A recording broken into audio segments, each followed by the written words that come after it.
London. For 25 minutes, Ajax appeared to be playing a different sport to Tottenham Hotspur. The superiority was such, their passing so quick, their thoughts so clear, that if you'd offered most Spurs fans a 3-0 defeat after the first quarter of the game, plenty would have taken it. Spurs played as if they had been spun round a dozen times before they emerged onto the pitch, dazed and unsteady. Ajax made 132 accurate passes in the first 15 minutes. Spurs had 43. For the first 20 minutes we were just ball watchers, said Christian Eriksen after the game. So in the end a 1-0 defeat turned out to be a relatively decent result.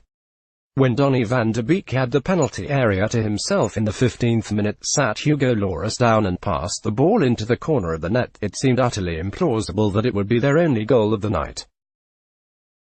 Ajax had sliced through the Spurs defense with such ease, Van de Beek finding himself in so much space because the home side almost looked hypnotized by the passing and movement in front of them that it seemed to slip their mind to mark him. The way we conceded the goal was so painful, said Mauricio Pochettino, genuinely looking in pain as he spoke.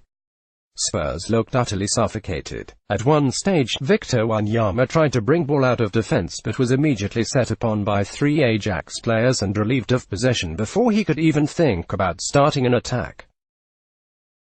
It was like a trio of velociraptors jumping on a lumbering stegosaurus. And yet, it might turn out to be enormously costly for Erik ten Hag's side that they didn't score a second in this period of dominance. After that opening salvo, they almost seemed to back off, either because no mortals could keep that pace up for longer, or they perhaps loosely assumed they were so much better than Spurs that the result of both match and tie was inevitable.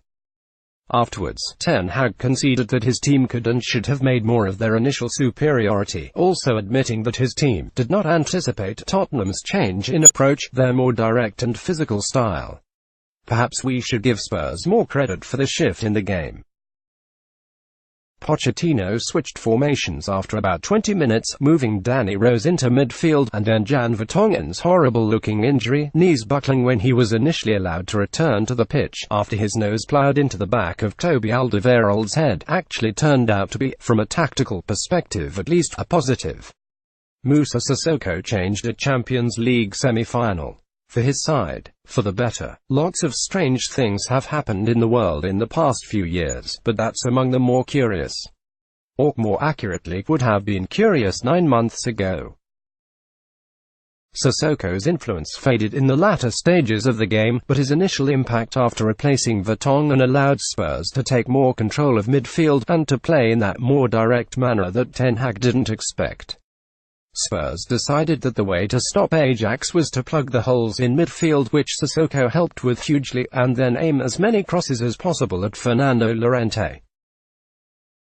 There's no shame in that. You win games of football by being better than your opponent at the things you're good at. It's no good trying to compete with the things they're good at, just for the sake of it. After the game, it felt slightly curious that Pochettino seemed to strike a more positive tone than Ten Hag. It's a very good starting point, but we have to learn lessons from this game. We must do better next week, said the Ajax boss, while Pochettino accentuated the positives of the second half. This was one manager relieved that Tottenham was still in the tie, and another slightly dissatisfied that they hadn't been finished off. David Neres hit the post in the second half and Ajax had a few other half chances, but ultimately a 1-0 victory was a disappointment after that opening half hour. The question now is what this means for the second leg. Spurs will have Son Heung-min back, Sissoko perhaps available from the start, and maybe even Harry Winks too. The way they wrested at least some control back in the last hour, even if they ultimately struggled to create chances, both kept them in the game and indicated that they are more than capable of getting a result in Amsterdam. They need to win there though, something they haven't done much on the travels lately. The bad news is that Spurs have only won one away game since January. The good news is that was at Borussia Dortmund. We are still alive, said Pochettino. The second half gave us the hope for the second leg. Hope looked like a very distant thing in the first 30 minutes, but they've got enough to cling to.